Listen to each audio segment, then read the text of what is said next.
The moonless night offered perfect cover. Off the coast near Snake Island, the water rippled gently as a nondescript vessel drifted in silence. On board, a group of elite Ukrainian combat divers checked their gear one final time. Their eyes met without speaking, each man knowing the weight of the mission. This wasn't just another strike. This was the operation that could cripple one of Russia's most symbolic and strategic assets, the Crimea Bridge, officially known as the Kerch Strait Bridge. It connected mainland Russia to occupied Crimea, a gleaming, defiant structure nearly 20 kilometers long, boasting a 4-lane highway and dual-track railway. To Ukraine, it was more than concrete and steel. It was a lifeline of enemy logistics, a propaganda monolith, and a scar carved into sovereign territory. Damaging it wouldn't just be tactical, it would be psychological. The mission had taken months to prepare. Long before a single diver slipped into the water,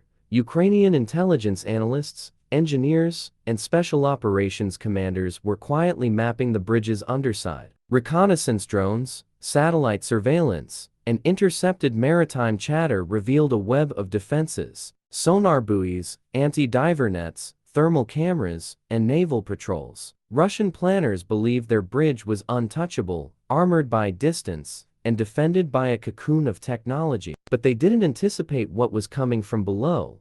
Deep in a military base near Odessa, the operations mastermind, Commander Artem Kovalenko, studied the final briefings. Tall, reserved, and meticulous, Kovalenko wasn't a man of many words, but his silence carried authority. He'd been part of Ukraine's naval special forces since before the 2014 annexation of Crimea. Watching the Russian flag rise over Sevastopol had been personal. Now, over a decade later, he intended to bring that flag crashing down.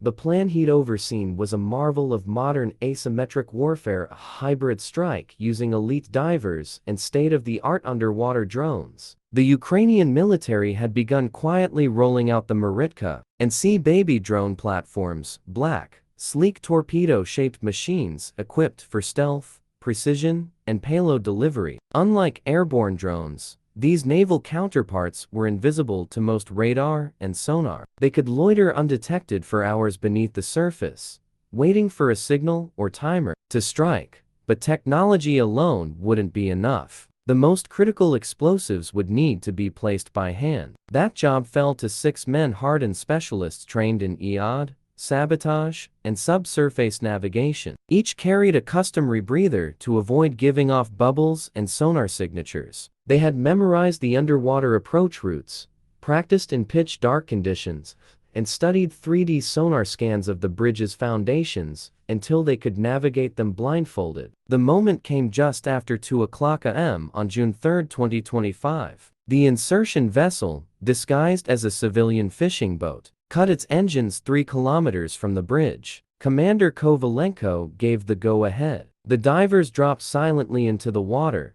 swallowed instantly by the black. At that same moment, further out in the Black Sea, 2 autonomous naval drones were launched from a submerged support craft. Their mission: deliver the main payloads and stand ready as fail-safes if the manual charges were discovered or dislodged. As the divers descended, guided only by sonar pings and inertial nav systems, the enemy loomed in every direction. Russian patrol boats skirted the perimeter. Underwater cameras scanned the pylons, but silence was their ally. Slow, deliberate movements, disciplined breathing, every action designed to leave no trace. Each diver carried high magnetic explosive packages engineered to adhere securely to concrete and steel in high-pressure currents. The team's explosives expert, Mykola Hrushko, placed the first charge against a column seam just beneath the silt line. His partner set another on a crossbeam joint, a point calculated to transfer shock damage across a wider area. Above them, the world was unaware. On land, Russian soldiers on bridge duty stared at empty roadways, bored, their breath fogging the glass of their watchtowers. Surveillance operators monitored sonar and camera feeds,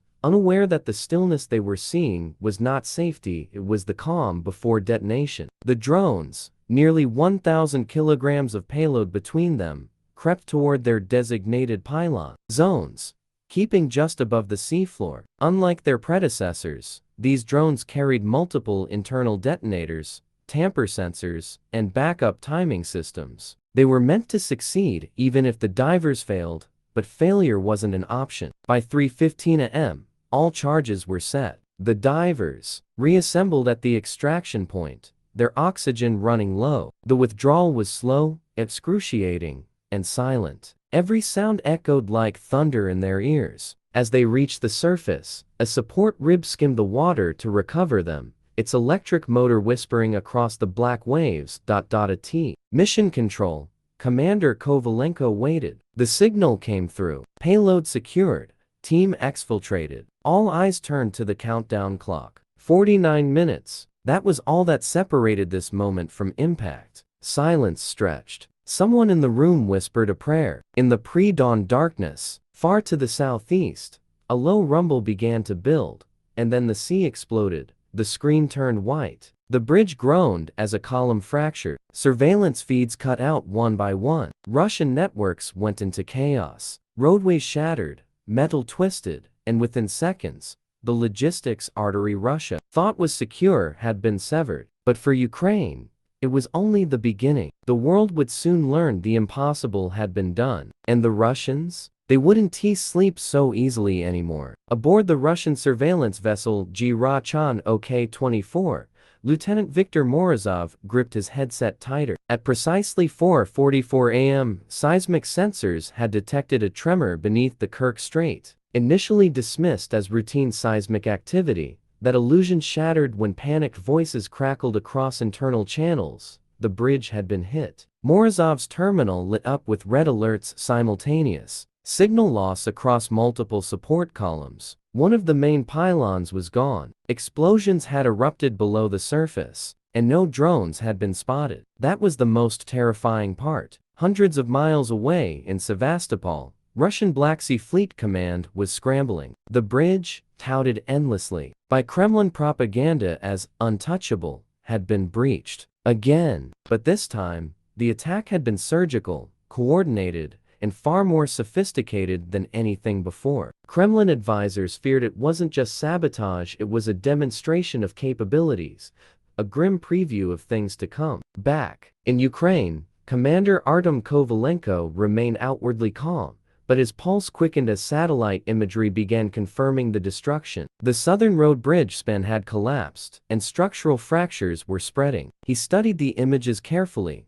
noting where the concrete had sheared, and which pylons remained standing. It told him two things. The manual charges had worked, and the drone payloads had detonated exactly as planned. Still, he knew they weren't done. Damage was one thing. Denial of logistics was another. The Russians would move fast to repair. He needed to buy more time.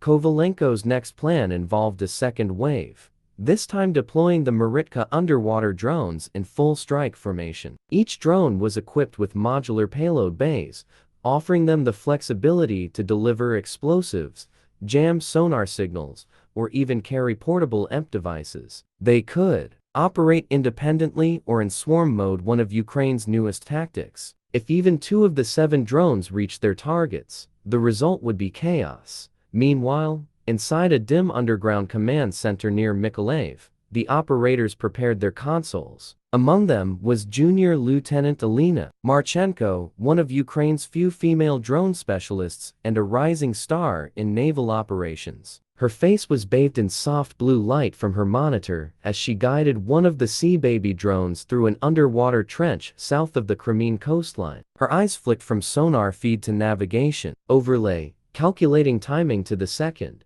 Each drone was launched in staggered waves from various locations: Odessa, Snake Island, even a disguised cargo vessel floating innocently in the shipping lanes. To any Russian radar, the sea seemed quiet, but beneath it, a deadly ballet was unfolding. The drones crept silently through shallows and seabeds, slipping past sensor nets and sonar beacons by mimicking aquatic noise signatures. As they approached the bridge once more, this time in broad daylight, the defenders were wholly unprepared. Russian engineers had been working non-stop since the blast, deploying cranes, modular slabs, and reinforcements. Patrol boats prowled nervously, but their sonar systems were oversaturated from the morning's chaos. Divers checked the pylons, but they didn't look low enough. Alina's drone was 10 meters away from its final waypoint. On her screen, the faint outline of a concrete foundation glowed. She tapped a series of commands. The drone's payload hatch opened with a soft hydraulic hiss. The magnetic limpet charge deployed with a precision-controlled grip and latched onto the vulnerable seam. In seconds, 3 more drones followed suit. At that moment, the control center received a warning. One of the Russian sonar buoys had pinged a regular motion to close for comfort. Alina's voice cut through the comms. Execute detonation. Full sync. No delay. Kovalenko hesitated, watching her screen. Then he nodded. Approved. Full release. Alina's hand hovered for a moment over the red icon. Then she tapped it.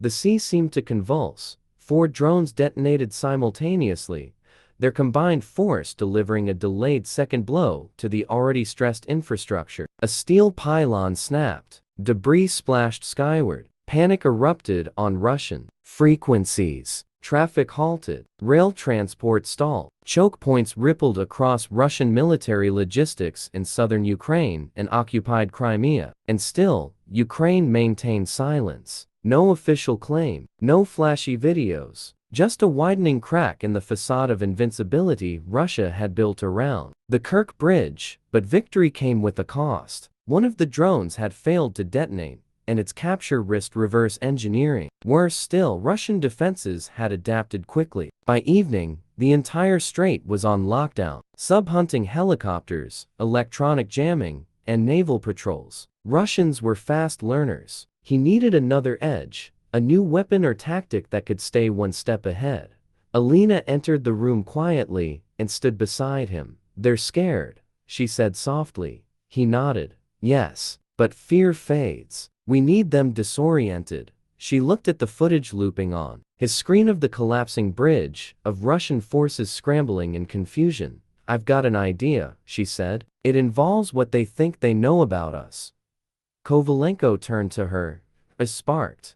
This fight was far from over. The sun was just beginning to rise over the Black Sea when Russian emergency response teams arrived at the shattered bridge. Plumes of black smoke drifted over the water, and the steel-reinforced concrete supports groaned under their own weight. What had once been a symbol of Russia's grip on Crimea now lay crippled. Engineers barked orders into radios, soldiers cordoned off the area, and divers descended into the murky depths to assess what had gone so catastrophically wrong. But no one had answers. Not yet. At the same time, far away in a secure Ukrainian command center near Odessa, Commander Artem Kovalenko sat across from Alina Marchenko, eyes glued to the video feeds of the aftermath. They watched in silence as drone footage showed Russian repair crews already scrambling to deploy pontoons and lay down temporary slabs. It was impressive in its own way, quick, determined, the sign of an enemy unwilling to concede. But it also exposed a vulnerability. Russia's desperation.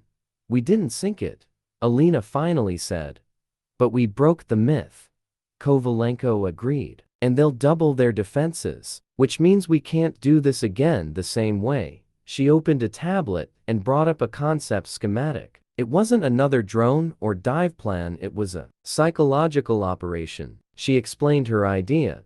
A mock drone signature designed to be seen by Russian sonar but never found. Deploy dozens of dummy drones, all with acoustic decoys, sending Russia into a constant spiral of false alarms. Keep their forces burning resources, wasting fuel, spreading thinner. Win not with explosions, but with pressure. Kovalenko tapped the table. That could buy us weeks, maybe months. Meanwhile, the Kremlin fumed. Intelligence circles were spinning wild theories: British or American involvement, deep-sea sabotage, traitors, NATO submarines. None could be proven. And that was the power of Ukraine's silence. The less they said, the more space they gave Russia to descend into paranoia. But not everyone was celebrating. In the Ukrainian drone hangars, Engineers examined the telemetry from the drone that failed to detonate. They traced its loss of signal to a possible jamming source, an experimental Russian underwater array suspected to be hidden near the southern Crimean shelf. That opened up a terrifying possibility. Russia might be preparing for counter-offensive underwater warfare. Alina reviewed the sensor data herself. The distortion wasn't random. It was patterned, deliberate. Someone had managed to temporarily blind the Sea Baby just long enough for it to miss its final command. If Russia could replicate that effect widely, Ukraine's underwater strategy would be neutralized. She immediately met with Kovalenko. If they can jam us from the seabed, she warned, they can also use it to track us, or worse, reverse engineer the drone and launch one of their own. Kovalenko stared at her. Then we escalate. We go deeper. The new strategy was brutal in its elegance. Introduce deeper water drones, ones that could drop well below the jamming depth, reroute through undersea trenches, and strike from blind angles. It meant risking more tech and more men. But it was their next play. Silence and shadows were their allies now. But Ukraine wasn't alone in this war beneath the waves. NATO naval intelligence, watching carefully from nearby waters, began picking up abnormal acoustic signatures and thermal trails around Crimea's coast. Submarine patrols logged high-frequency pulses not used by conventional Russian systems. The sea was waking up in strange ways, and Ukraine wasn't the only one listening. Still, even as both sides prepared for the next clash, a subtle shift was underway, one that couldn't be mapped or charted. The Ukrainian public, weary from months of stalemate and attrition, finally had a symbol of defiance again. News of the Kerch Bridge attack had spread, not with bravado, but with awe. The whispers grew louder. They did it again. We're not powerless. The psychological shift was real. Commander Kovalenko watched a grainy image of the damaged bridge sent in by a resistance contact in Crimea. The smoke had cleared, but the fear lingered. Russian troops were posted every few hundred meters now. Helicopters swept overhead on predictable patrol routes. Even the traffic flowed slower. He turned to Alina. We didn't just damage a bridge. We bent their timeline, she nodded. And now we race ours. Both knew the next strike might not be as clean, as surgical. The ocean was an unpredictable battlefield. But what they had built was more than a weapon, it was a strategy of adaptation. Use the enemy's fear against them. Stay ahead by never repeating. Keep moving. Always. As the final mission report was archived and encrypted, Alina shut off her console. Outside, the wind swept over the coast of the Black Sea, calm but humming with invisible tension. War had entered a new depth. And Ukraine had just claimed its first victory in the silence beneath the waves.